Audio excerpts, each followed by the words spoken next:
my mom through a lot of things. Just kind of growing up, haven't her watch me go through that experience. It's like, it must be very sad for a mother to think that, man, maybe like my kid may not be here tomorrow or whatnot just because he's sick, you know. Right, but yeah.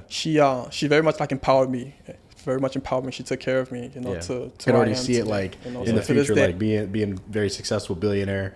And this is the kind of stuff that kind of alludes to that, man. So, do you have any like book suggestions for like our audience that you would feel like they should read this year? Yeah, man, that's a lot. It's a lot. I know it's gonna be hard to It's, choose, but yeah, honestly, but I think a great book that I've recently read is The Art of War. Or The War of Art. It's one of those because there's two books. There's The Art of War. Yeah. I don't know if you guys. I've heard of that one. Yeah, I've I have heard it. of I have it, it yeah. right there. And then there's The War of Art. It's like somewhere sitting over there, but Wow. started reading that book. It's who's the author? Something Presley or something like that. You know, but I would highly recommend that book because it talks about resistance. Like resistance applies to multiple facets of life. In the gym, the process of growing is through resistance. In life, in business, the process of growing is through resistance. And resistance is not something that people actually really see. Oh, something happens in their life. Like, oh, I don't know. Like, no, there's always going to be resistance. And I feel like really understanding to like great detail what resistance is. And when it actually happens, be conscious of what is happening. I think it just allows you to be able to press on because you can see what is happening. And this is a process that you need to go through. Right. So it talks a lot about that and a lot of other things. So I think this is a book that can apply to everybody. It's not just one specific category, but it applies to like everybody. yeah. Would you say that book teaches you how to like be calm in the midst of what someone would call a tragedy or chaos, or crisis. something like that, a crisis? I think so. Yeah. I think so. Honestly. That's important. People freak out a lot. Can I add on to this? Like, I feel like that what you're talking about, and you I want you to expound on this if you could, because I feel like you're an expert in this. Like, for me, I will take like a cold shower, right? Because like I do like the Wim Hof method type of stuff, like putting your body in like something that like goes whoa, and then like you feel like nothing else in the day can really bother you. And I feel like the same thing is like with the gym. If I go to the gym, like I go like midway through my late morning, early afternoon type of thing. That's when I go to the gym. Yeah. And I feel like after I'm done at the gym and I focus on the muscle groups, I'm doing what I got to do. And I like to be consistent. So I don't push myself to the point of exhaustion, but I try to push myself pretty good on each rep. After that, I find myself being like ready to take on anything for the day. Is that what you're talking about? Because I love that feeling where it's like, oh, okay, this is happening, and that's fine because I've already conquered the day because of the fact that like, you know, that challenge in the gym, I'm already past that mentally. You know what I mean? Yeah, to a degree, yes. That is also that is part of what I'm talking about. Because I agree with you. Like going to the gym, that's for me. That's a foundational thing for me, right? I've been over a decade. I've been training. Right? Honestly, over a decade consistently. You know, that's why I look the way I do. Right. But yeah, just to kind of touch a little bit on that. Yes, going to the gym for me. I go to the gym in the morning, and after that, it's like that's a check mark for me. Like I feel like I've already won a day. Like anything else that happens after that, it's like it's whatever. Because for me, like it's just probably gonna be different for everybody else. Like health is exceedingly important, right? Your health, because I know a lot of people in the world don't really prioritize their health, but like that's the number one thing. Yeah. That's to life. That's what keeps you alive. That's what keeps you on this planet. That's what keeps you in the game of life and keep playing. You know, so I always prioritize that. It's crazy how quick we forget that. Yeah. You know, nothing matters if your health is not intact. Yeah, you could be a billionaire. If, like, there's a lot of billionaires, like they get to the top, their health is like deteriorated, and like eventually they don't make it. Boom, game over. Right. Because they forgot the most important thing about life. It's your health span. Time for a quote. I heard somebody say, I might be butchering this. It was like, if you don't invest into your health when you're young, you'll spend all your investments when you're old on your health. That didn't sound as cool as I thought it sounded. But basically, the analogy. I get the gist, though. You know what I'm saying? Yeah. And here's another thing that I think is very similar to what you're saying. You know, a lot of people sacrifice their health in building something, like money or whatever that is. Yeah. And then eventually when they get to a point where they have that, it's like they will sacrifice all of the money that they have just for one day of good health. He said it better. Yeah. I like that. Wow. Though. Yeah. That's a good way to put it. And see, I I'll jump into this because I think this is very important to why I'm so, I'm an advocate of my health. Because like when I was a kid growing up, man, like I was always sick. Because I grew up in Cameroon, so like Cameroon, which is like third world country.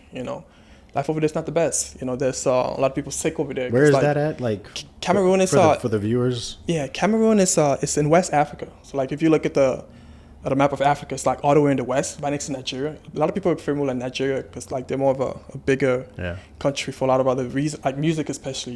Yeah. But yeah, Cameroon is like right next to it. Cameroon. Cameroon. Cameroon. Cameroon. Oh wow. Okay. So I was born over there, and I spent 10 years of my life over there. And I was living with my mom and my brother, and my dad came to the state prior just to kind of set the foundation, Yeah.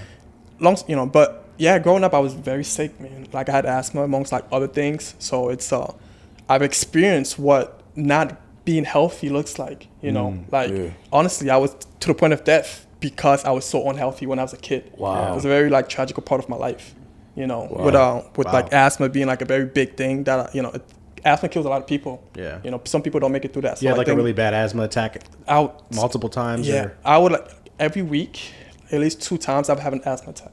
Every week? Every week. Unprovoked or like doing like physical activity? Just unprovoked. And this, because what?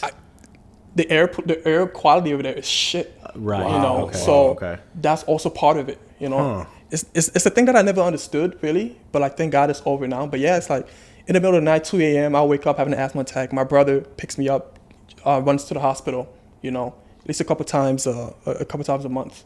So it was bad, man. It was bad. So I've definitely experienced being unhealthy to the point where you're like, man, is living worth it? Yeah. Like experience this, So like as you're a kid, like having those thoughts, man, it's scary. It's Long scary. story short, did it improve when you came to America, or did you conquer it somehow? Yeah, it definitely improved when I came to America. Yeah, Okay. it definitely improved when I came to America, And so it must be the air quality.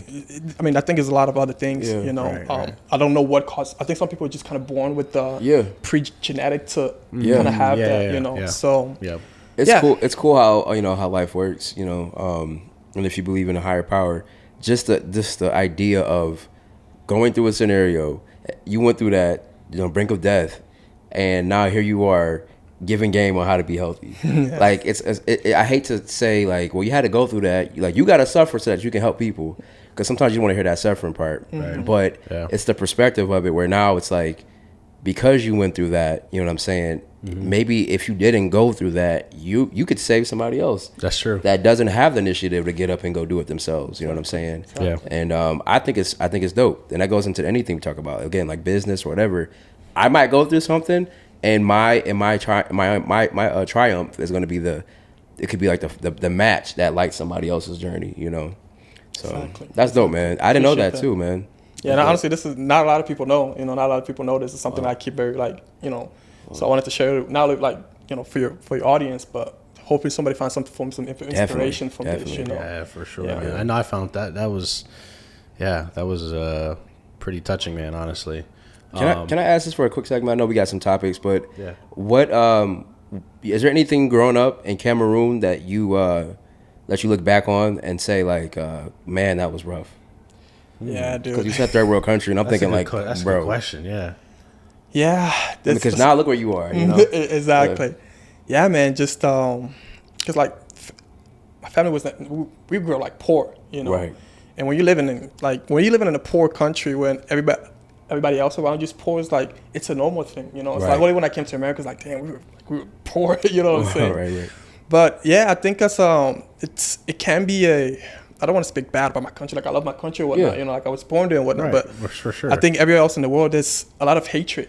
A lot of people don't want to see you succeed or see you advance and, move on to a better place in life, So without going into like the intricate detail, but there was a lot of things that I'm like, look back, it's like, damn, like that happened. I wish that didn't happen, But, hindsight, we're in, what did it say? Hindsight 2023 or 2020? Yeah. Yeah. So, Yeah.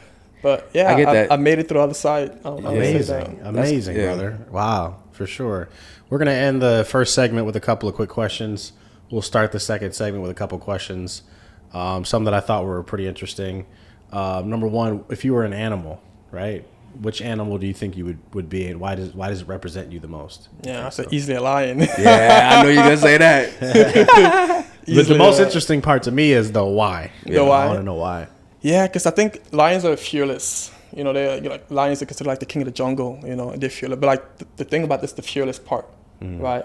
And I think I approach life like that. You know, I take a lot of risk. I take a lot of risk in life, in like multiple different facets. You know, Yeah. I'm very aggressive about life. Like if I see something I want it, like I'm gonna go after it, regardless if it works or not. You know, so I've very much taken my life in that approach. Like I've tried different experiences, like from like the bodybuilding to like the business that I'm building to like the fashion, to the multiple facets of things that I'm doing. I'll go ahead and attack that. I love it. Amazing. I like that. For you, like in your life, who brings you the most joy? Yeah, I think it's my mom. Not that I think, it's definitely my mom. Yeah, it's definitely my mom, because I know I put my mom through a lot of things. Just kind of growing up, having her watch me go through that experience. It's like, it must be very sad for a mother to think that, man, maybe like my kid may not be here tomorrow or whatnot just because he's sick, you know. Right, but yeah. She very much like empowered me. Very much empowered me. She took care of me, you know, Yeah. to where I am today. You know, so Yeah. to this day, she's a lot of the reasons why I do the things that I do, just to be able to just give her better, because she sacrificed her life just basically for us. Not just Right. me, but like my whole family. I You love know. taking care of your people. That's something Yeah. that's big with me too. Yeah, I like that. it's so definitely my mom. For sure. In a lot of ways, she sounds like your motivation and your rock. Yes, you know? man. Yeah, absolutely. That's amazing. Yeah, she's the why. She's the She's why. the why. Yeah. Did she help put that line in you too? The line? Yeah, that Oh mentality. yeah, 1,000. Oh yeah, 1,000%. Get that from her? Got it from 1,000%. mama. I think it's a combination of my dad and my mom. Oh, yeah. because my dad is very Yeah. passionate. Not passionate. Maybe it's not the word, but very driven. Yeah. I mean, just the story of how my dad even came to America is mind blowing. You know, but maybe that's something we can talk about later. But it's Yeah. mind blowing. Yeah, we want to hear You about know? that for sure. Yeah, I'm definitely, sure. definitely. I love I just want to stories. hear about that. Last question before the break. What's your favorite part about living in the city that you do? What's My your favorite favorite- part? My favorite part about living in the city that I do. Yes. Yep. For me, honestly, it's the skyline.